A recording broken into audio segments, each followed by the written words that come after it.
అవి చిరంజీవి, సుధాకర్, హరిప్రసాద్ చెన్నైలో ఉన్న విజయ రాఘవాచారి రోడ్లో ఉన్న రోజులు.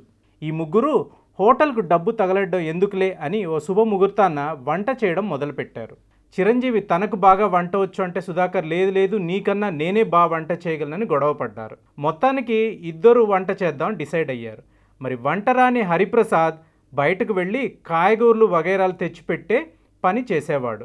సో వీళ్ళ ముగ్గురు మధ్య ఒప్పందం ఇలా ఉండేది. ఈ ప్రకారం కొన్నాళ్ళు బాగానే జరిగాక అప్పుడప్పుడు హరిప్రసాద్ కూరగాయలు తెమ్మని ఇచ్చిన డబ్బులు దోవలో పడిపోయే అంటూ వచ్చేవాడు. వారానికి 4 రోజులు ఇలాగే జరిగేది. హరిప్రసాద్ మీద సందేహం కలిగిన చిరంజీవి, సుధాకర్ కొన్ని రోజులు వేచి చూశారు. ఒకరోజు ఇంకా నమ్మకం కుదరక హరిప్రసాద్ను అతనికి తెలియకుండా వెంబడించడం మొదలుపెట్టారు. హరిప్రసాద్ కొంత కాయగూరలు కొన్న తర్వాత తిన్నగా నారాయణ కేఫ్లోకి వెళ్ళిపోయాడు. అది చూసిన చిరంజీవి, సుధాకర్లు రూమ్లోకి వచ్చి కూర్చున్నారు. హరిప్రసాద్ ఎప్పుడు వస్తాడా వాయించి పడేద్దామా అని వెయిట్ చేస్తూ కూర్చున్నారు. ఒక అరగంటకు హరిప్రసాద్ రూమ్కి చాలా విచారంగా వచ్చి డబ్బులు పోయాయి అన్నాడు.